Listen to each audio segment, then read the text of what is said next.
Hola, soc Javier Guardiola, soc professor del Departament de Dret Penal de la Universitat de València i anem a destinar aquest vídeo al concurs medial de delictes. La regla general prevista en el Codi Penal espanyol per al cas de concurrència d'infraccions és l'anomenat concurs real, al qual hem dedicat altre vídeo en esta sèrie. És a dir, la punició separada de les infraccions establint uns límits màxims al compliment. Hi ha, però, altres tres regles generals previstes per a supòsits de concurrència d'infraccions en el Codi Penal espanyol. El delicte continuat i el concurs ideal, al qual es destinarem altres enregistraments, i el concurs medial, del qual ens ocuparem ara mateix. Bé, la idea és fer un recorregut breu pel concepte de concurs medial, donar algun exemple per aclarir el concepte i explicar com es calcula la pena en casos de concurrència medial d'infraccions. La definició de concurs medial ve donada en el Codi Penal en l'apartat primer de l'article 77 i ve juntament amb la definició de concurs ideal, no per casualitat. Fins a l'any 2015, concurs ideal i concurs medial, tot i que són coses distintes, rebien la mateixa conseqüència punitiva. La regla penològica era idèntica. L'any 2015 això canvià i s'establí un règim particular per al concurs medial. Però bé, abans de parlar del règim particular, anem al concepte. Què és un concurs medial? El Codi parla de dos o més delictes, un o diversos dels quals són mitjà necessari per a cometre l'altre. A què ens estem referint? I ho dic perquè la interpretació d'esta necessitat ha de fer-se en compte. Estem parlant de dos o més delictes i estem parlant d'una articulació medial, certament, però d'una articulació medial que és necessària. Això servirà per a distingir tres àmbits diferents. Quan cometre una infracció és conceptual, estructural, sempre necessari per a cometre una altra, com ara entrar en una casa aliena, és necessari per a cometre un robatori en casa habitada. Estos casos, dic, es resolen per via de l'article 8. La regla tercera de l'article 8 que diu que la infracció més ampla o complexa absorbirà les infraccions contingudes en ella. Els casos en què la relació entre dos delictes no pot qualificar-se de necessària se sancionaran com a concurs real. Què queda per al concurs medial? Aquells casos que atenen, sí, al pla de l'autor, però sobretot a les circumstàncies objectives del fet. Aquells casos, dic, en què, atenent a les circumstàncies al pla de l'autor, era necessari passar per un delicte per arribar a un altre. Per a violar a una persona era necessari entrar a la seva casa. Per a assassinar algú era necessari deixar fora de combat al seu guardaespaldes. Estos casos en què el pla de l'autor i les circumstàncies objectives permeten admetre la necessitat conceptual, conjuntural, de cometre un delicte per arribar a un altre, són els casos que es deriven a la regla penològica del concurs medial. Bé, potser alguns exemples ens ajudaran a comprendre el concepte. Jo podria cometre estafes, apropiacions indegudes o malversacions sense necessitat de cap falsedat documental, però en algun cas concret, si no falsifico un document, serà impossible enganyar o generar una aparença de legitimitat de l'atribució patrimonial, de forma que en aquest cas concret era necessària la falsedat per a l'estafa, apropiació o malversació. Jo puc furtar o assassinar sense necessitat de detindre il·legalment una persona, o puc agredir-la sexualment sense detindre-la il·legalment, però en alguns casos, si no passe per una privació de llibertat, no aconseguiré cometre el segon delicte. És una relació medial. Jo puc facilitar la immigració clandestina de persones sense necessitat de subornar funcionaris o cometre delictes falsaris, però en alguns casos, si no ho faig, no ho podré aconseguir. Jo podria cometre un delicte de sedició sense malversar caudals públics, però en algun cas, si no aprofite els diners públics, no podré promoure la sedició. Tots aquests exemples, presos de la jurisprudència real, ens ajuden a entendre què és un concurs medial. Doncs bé, si això és un concurs medial, què fem en el concurs medial? Quina és la resposta punitiva al concurs medial? El Codi preveu una regla penològica, però una regla penològica que vincula la sanció del concurs medial a la pena que imposaríem a totes i cadascuna de les infraccions incloses en eixe concurs medial. Per tant, el pas previ necessari serà determinar pena exacta, pena concreta, de tots els delictes comesos, de forma individual. Quan ja tenim això, podem anar a l'article 77.3 i aplicar la triple regla que conté.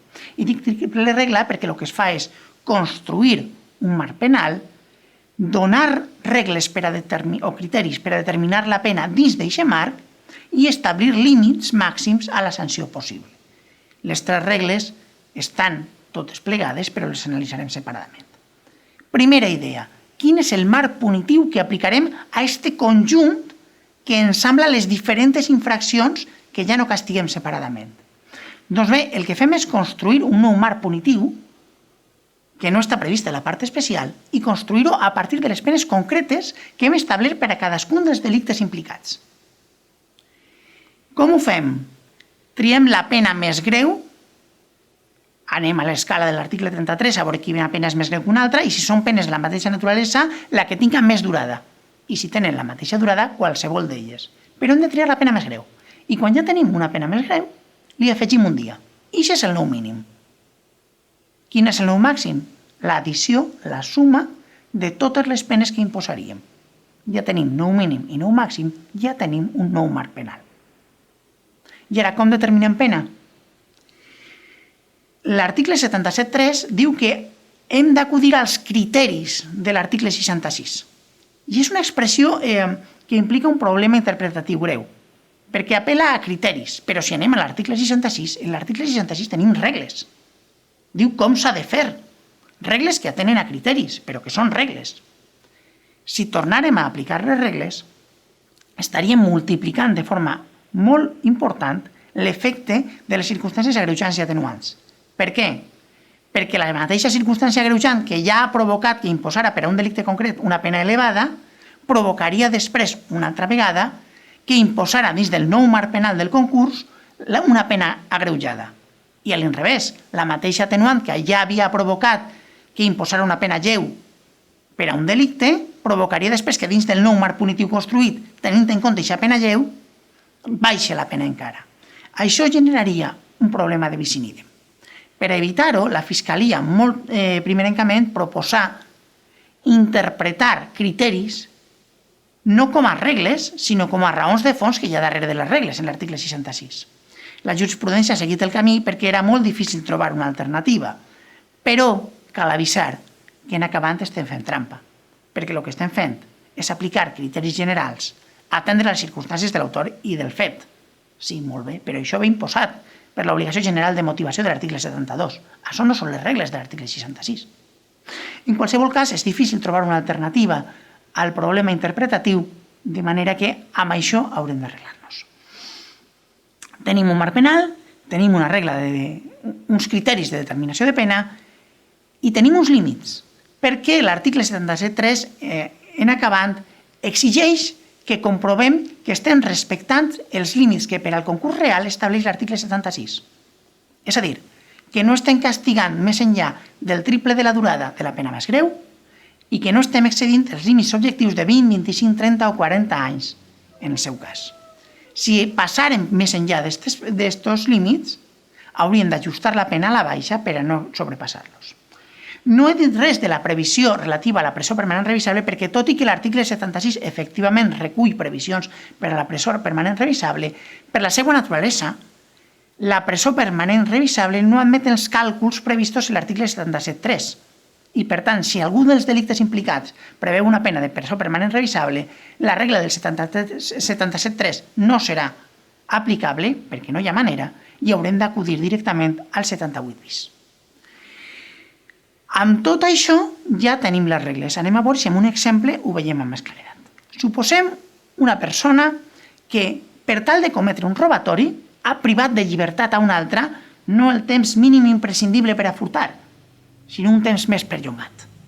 Estaríem davant d'un concurs medial entre unes detencions il·legals i un robatori amb intimidació.